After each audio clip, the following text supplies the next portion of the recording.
36 വർഷമായി സിനിമയിൽ നിറഞ്ഞു നിൽക്കുന്ന നടനാണ് മനോജ് കെയ്ൻ.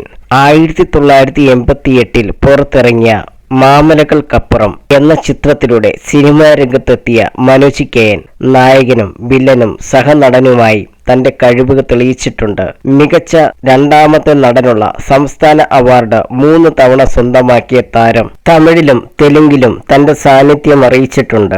മനോജ് കെയ്ന് ഒരുപാട് പ്രശംസ നേടിക്കൊടുത്ത ചിത്രമായിരുന്നു അനന്തഭദ്രം. സന്തോഷ് ശിവൻ സംവിധാനം ചെയ്ത 2005 പുറത്തിറങ്ങിയ ചിത്രത്തിൽ ദിഗംബരൻ എന്ന കഥാപാത്രത്തെയായിരുന്നു മനോജ് കെയ്ൻ അവതരിപ്പിച്ചത്. മനോജ് കെയ്ൻ ഒരിക്കലും പ്രതീക്ഷിക്കാത്ത കഥാപാത്രമായിരുന്നു ദിഗംബരൻ. ചിത്രത്തിലെ 2ാം ഭാഗം ഉണ്ടാകുമെന്ന് തിരക്കഥാകൃത്ത് സുനിൽ പരമേശ്വരൻ അടുത്തിടെ അറിയിച്ചിരുന്നു.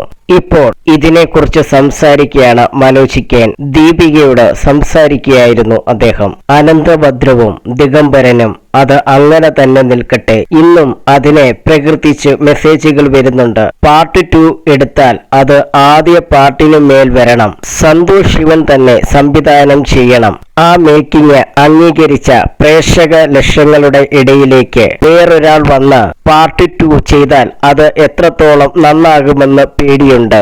അങ്ങനെ ചിലർ സമീപിച്ചു എങ്കിലും താല്പര്യമില്ലെന്ന് പറഞ്ഞു. മാത്രമല്ല എനിക്കും അതിലേറെ മെച്ചപ്പെടുത്താനാകുമെന്ന ആത്മവിശ്വാസമില്ല. അന്നത് സന്തോഷ് ശിവൻ ചെയ്തതുകൊണ്ട് സംഭവിച്ചതാണ്.